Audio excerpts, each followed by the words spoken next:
Today we're going to be talking 308 versus AR-15, just some of the intricacies, the differences, all that good stuff. That's right. There's a lot to go over, and we thought we'd get it out of the way. First, the differences between the actual size of the AR-15 versus the 308. You look at these, get close up on that. There's a huge difference, and that's why the two are so far apart as far as compatibility. We often get the question, can I put a 308 upper on my AR-15 lower? Well, no, you can't possibly do that,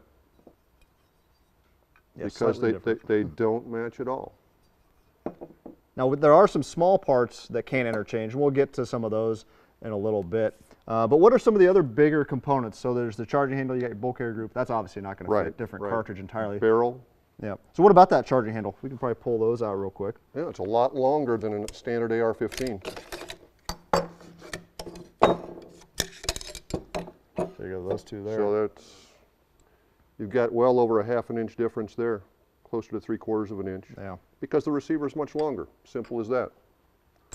Yeah, so obviously the cartridge leads to a lot of those differences. What are some main parts that we can swap between the two? Say I've got some AR-15 small parts, got a 308 I'm building. What parts can I change between the two? Well, when you look at the lower receiver kits, almost everything there will interchange except for the pivot pin and the takedown pin. Plunger, springs, safety selector, mag catch, that all stays the same.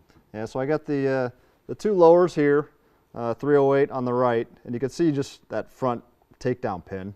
That's much longer width-wise. And you mentioned the bolt catch. Right. There's the 308, there's the AR-15. Obviously it has to accommodate stopping that much larger bolt carrier group. But otherwise, trigger mechanisms, those are the same on a mil-spec trigger like this. Right. On a heavy mass hammer like that, you can use it for a 308 or an AR-15. Yep. Safety selectors, those are both the same. Grips, obviously. Now, on some of them, the selector detents at different locations, isn't it? Right. It can be. And rather than being held in place by the receiver end plate, like a lot of them are, it'd be held in place by a separate screw. It just has to go that extra separate distance. Screw, yeah. Okay. Now what about, let's start up on the barrel then. Obviously, different cartridge, different barrels.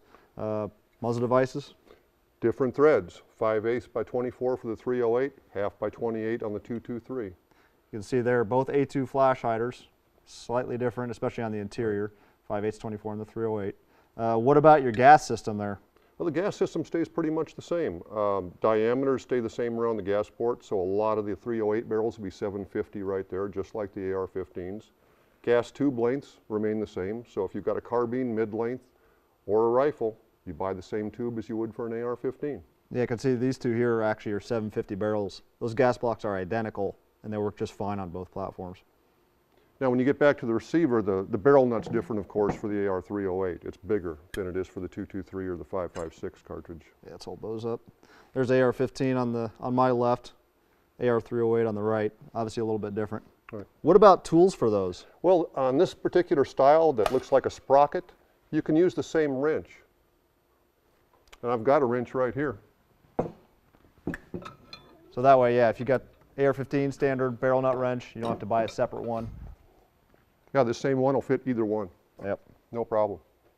Now, what about devices to clamp that in your vise so that you can, say, use that same wrench? For the AR-15, no problem. We got that nice clamshell that encircles it completely and keeps you from damaging it when you're torquing on the barrel or the flash suppressor. 308's a little more problematic. We don't have a clamshell for that yet. Now, you do have some devices that say will clamp to the lugs on the upper. We have that, so you can work on your upper that way. We also have the rod that goes all the way through and engages your barrel extension on the locking lugs. That way you can get a wrench on that and torque both ways and get your barrel nut in place. Okay. Yeah, if you got questions, shoot them our way. We'd be happy to answer anything regarding AR-308s, AR-15s. What other components are we looking at here as we work our way back? I guess at the far end. You mentioned the trigger, and there's one more thing you need to say about the trigger, and that is the match type triggers with the real light springs and light hammers, they will not set off a 308 reliably because the firing pin's more massive. So you can use an AR-15 trigger in a 308 as long as it's got a heavy spring and a good size hammer with a lot of mass and follow through. Okay. Now working your way back there, buffers. What about buffers? Well, on the fixed stock style, the buffer and spring stays pretty much the same between the two. But when you get to the carbine length, they have a special buffer. They have a heavier buffer, different spring. Okay, so this one here, this one happens to use the same receiver extension as an AR-15. Yes. So that just takes a much shorter buffer then? Right, right. Okay. So buffers, can't swap those. If you're buying aftermarket ones, they're usually 308 specific. They usually say Okay. one way or the other. Okay. So we touched on triggers, gas systems. What about low profile versus high profile receivers? Sometimes I see that when I'm looking at products and the receiver height says it's different. What's going on there? DPMS has come out with two different heights. The early one was what they call the high. Okay. And if you're buying a fore-end and you want that rail to stay level with your receiver, you want to buy the high version if one's available. So this one here, this would happen to be a high, correct? That would be a low. That's a low? That's the current version. You can tell by the Okay. thickness back here by the charging handle opening. So the standard 308 forearms will fit this just fine. Okay. They'll be dead level with the receiver rail. Yeah, so when you mount your free float handguard up here, you want that, that rail to match up. So you need to pay attention to what upper you buy and then the handguard you purchase to make sure it matches whatever height that upper receiver is.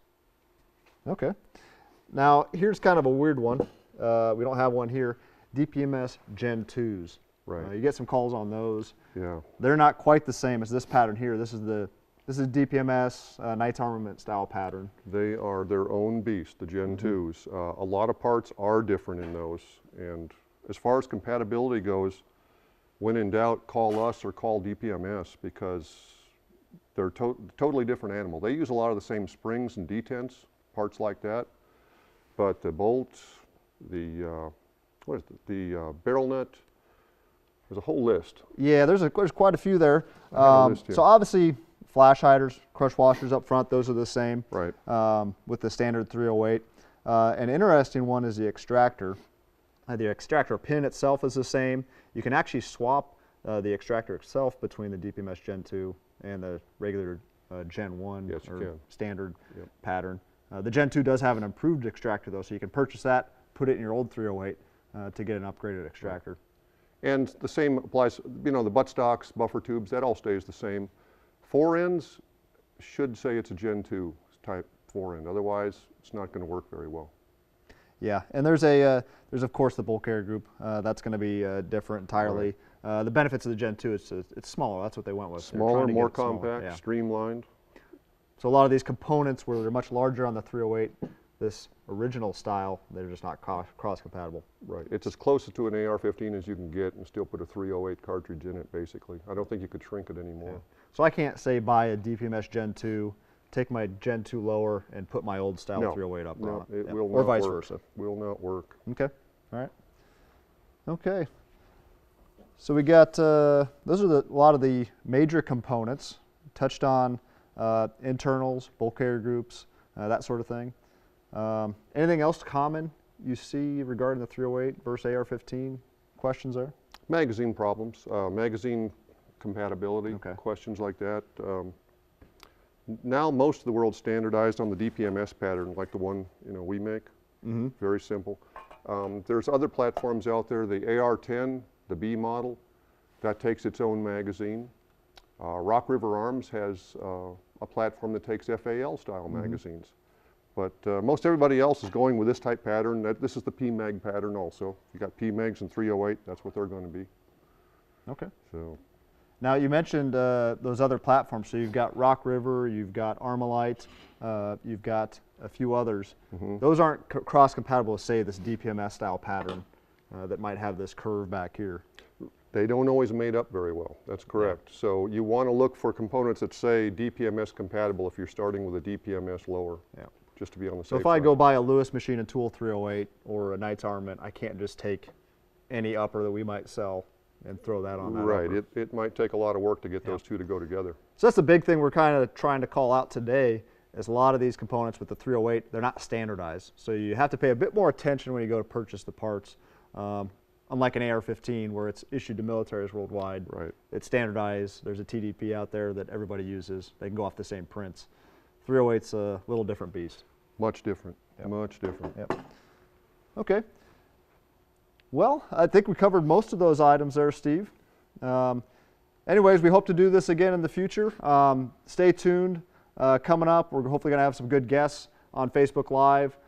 Stay tuned, ask questions. Also, send us your questions if you happen to have them. We'd be happy to cover any topic you might be interested in. If we get enough people interested, we'd be happy to cover it. If you want to see certain guests come on and us talk with them, feel free to send that our way as well.